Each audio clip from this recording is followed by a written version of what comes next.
Where do you keep that casket these days, Nigel? Billy asked. Oh, that's in the cupboard over there. I sometimes get it out and polish it, Nigel absently replied.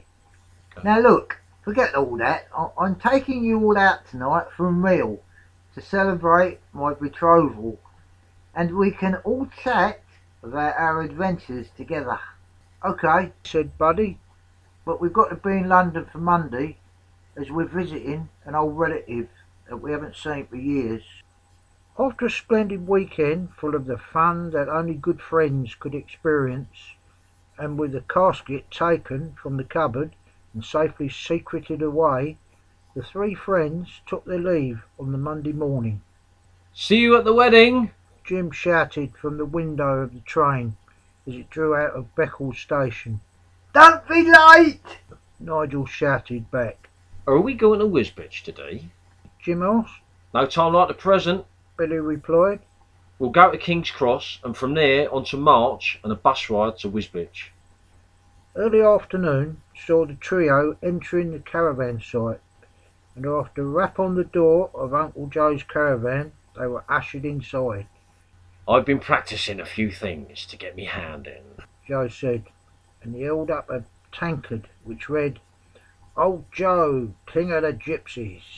That's good, Joe, said Billy. How long do you reckon it will take? You boys go out for a bit, have a few glasses and a bite to eat, and I'll be done by the time he comes back. True to his word, when the three friends returned, Joe had finished the casket, and the delighted Buddy raised it above his head and shouted, England! England! As he looked at the inscription. You could not tell the two caskets apart. Whoever made this is a true artist, remarked Joe. I've seen pictures of the real one and I couldn't tell them apart. After a few hours' chat, the friends got up and said their goodbyes, and Billy produced £100 and gave it to Joe. Thank ye kindly, and God bless you, Joe responded. Nigel would often go for an early evening walk through the village. He was advised to do this by his psychiatrist, who had seen him some weeks earlier, just to clear his head when things got a bit stressful. It was not the events of the past adventures he and his friends had gone through that were stressing him out. These were slowly fading from his memory, but it was the fact that Janine, while not living at the cottage, was still there every day talking about the wedding constantly. Whilst Nigel loved her very much, his head was ready to burst sometimes. Questions came into his mind like, if they had kids, would they inherit his alien genes? Fortunately, Nigel had the strength of mind not to spoil Janine's big day and to face all those problems later on.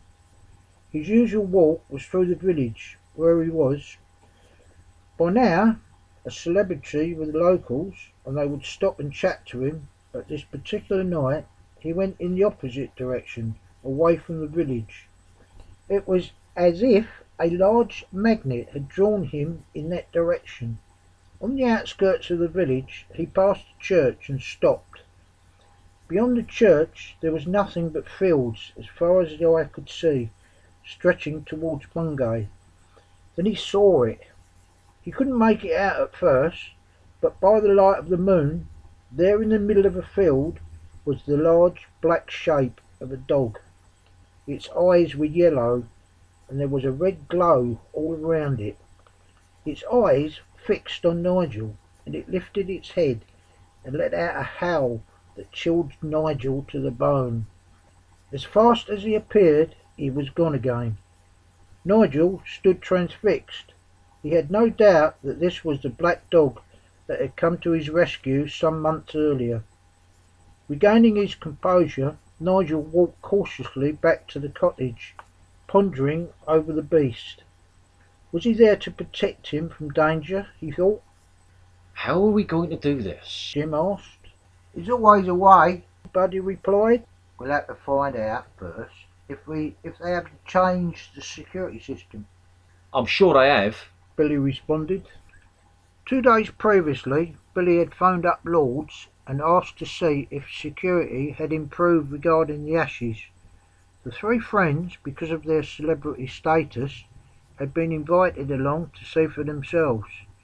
Billy was wearing a jacket a size bigger than himself, which enabled him to conceal the casket more comfortably. As it wasn't that big, it caused no problems. Once again, Len met them at the entrance to the great hall and ushered them inside. Ah, it's nice to see you again. Len gushed. Where is Nigel? Oh, he's busy making wedding plans. Jim replied.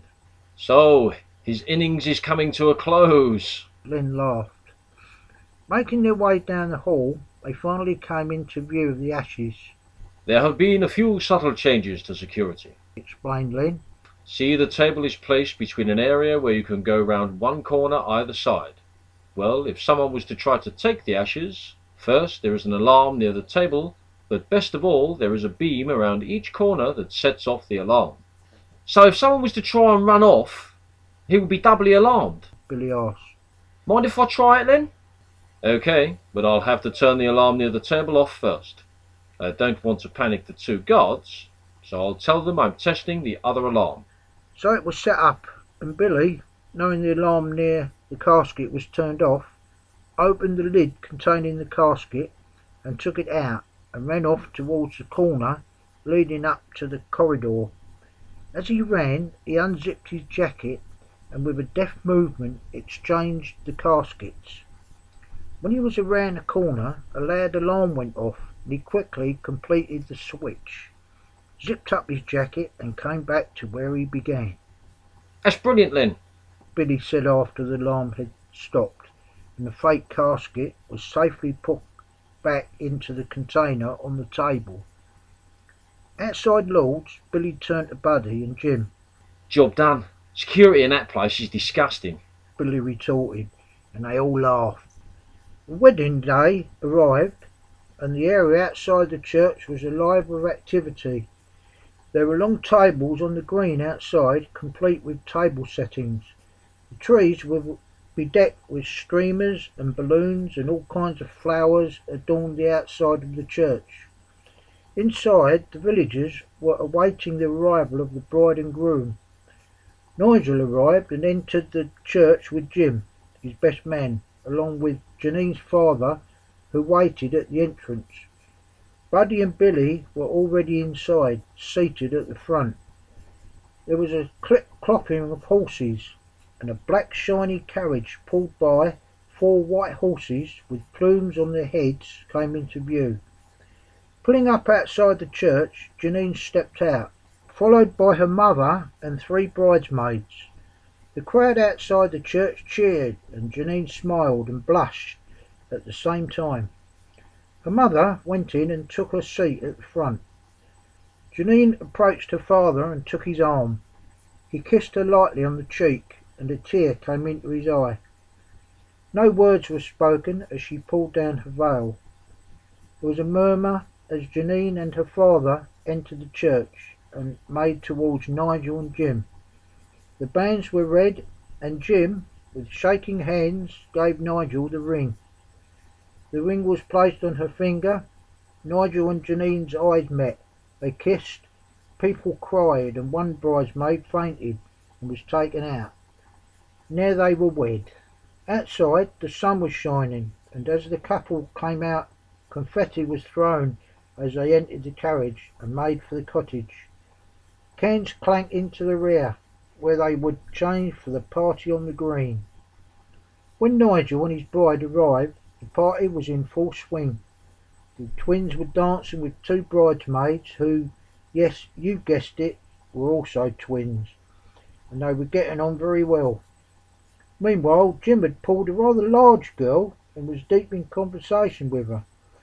The band was local and had played at many weddings and were well known to the guests. When Jim saw Nigel, he bounced over with the large girl in tow. This is Anne. Can you talk to her while I make my speech? Jim asked Nigel. Jim's speech was a mixture of comedy and pathos. The guests laughed at the wrong time and clapped when they shouldn't, but Jim got away with it, just. Great speech, Jim. said Billy, which made Jim feel better. The party went on until 1 a.m. The food, which consisted of a huge spit roast pig with all the trimmings, several kinds of meat, cheeses and fruit, and a three-tier wedding cake that was cut and handed out to as many people as possible, had quickly been eaten, and the guests, by this time, were well fortified with food and spirits, and slowly made their way home. A table separated from the rest was laden with presents, and Nigel, together with Janine, her mother and father, and his three friends, gathered the presents together and returned to the cottage for farewell drinks before they set off for their honeymoon in Portugal. I think I'm in there. Said Jim to Billy back at the cottage. Who with? Billy replied. Annie. She gave me her phone number as well. Said Jim. Was it dark in there? Buddy asked. It must have been. Billy laughed. Good luck to you, Jim. You deserve it, Buddy said, producing a parcel he had hung on to for most of the evening. He went over to where Nigel was talking to Janine's father. Sorry to butt in, Nige, but can we have a word with you outside? Okay, Buddy, Nigel replied and motioned towards the garden, his three friends following him out. Have you checked your casket lately, Nige? Buddy asked. Not lately, Nigel replied. Well, it's not there, Buddy told him. We pinched it and switched it for the real one at Lord's, and here it is. It's from all of us to you, our very good friend. Nigel's mouth opened and he couldn't fight back the tears in his eyes. Thank you, my friends. I am now complete. Look after the cottage for me while I'm away. The years passed quickly after that. Janine had a son, and Jim and the twins were godfathers. Jim started seeing Annie regularly, and the twins found partners away from the village, and they would all meet up often and have great times as good friends should. Nigel told his son of his adventures with his friends. One night a 10-year-old boy looked out of his bedroom window at the night sky. Will they come back for my dad? He asked himself. Nah, not with him. Then there they won't. And he looked down, and there, silhouetted in the moonlight, was the shape of a dog. It looked up at him and let out a baleful howl at the moon. The end.